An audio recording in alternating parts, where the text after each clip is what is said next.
Greetings everyone, this is Irene and we are in Gabur Gabur.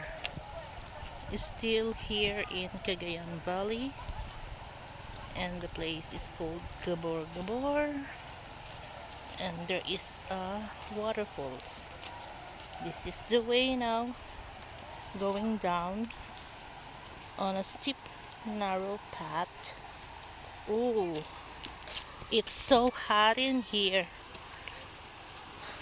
Going up later will be like trouble because you know how it is.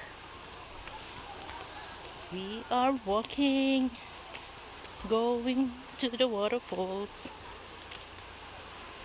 If you could hear it, this is it.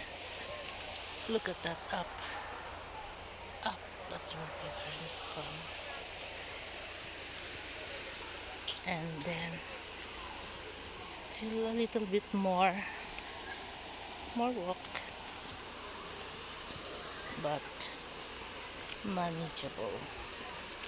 Gabor, Gabor, here in Callao Cave. Oh no.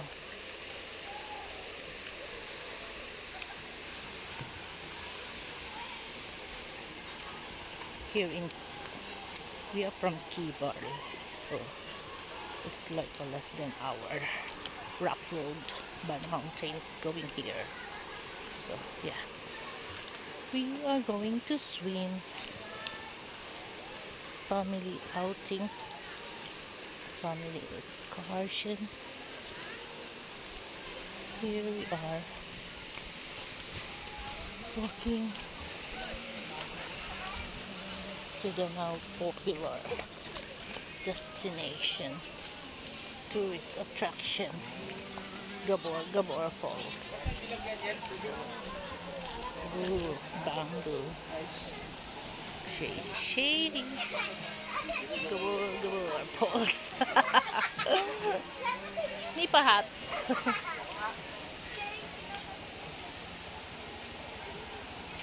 And there. Ate Lobby, say hi. Hi. Where are you, Ate Lobby? We're in Gabur Gabur. Okay. Philippines. Gabur Gabur. We go to Gabur Gabur. Let's go. Look,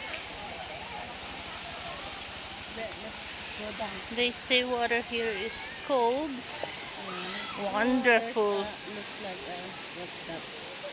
Even on a hot sunny day, a lot of people in here to refresh.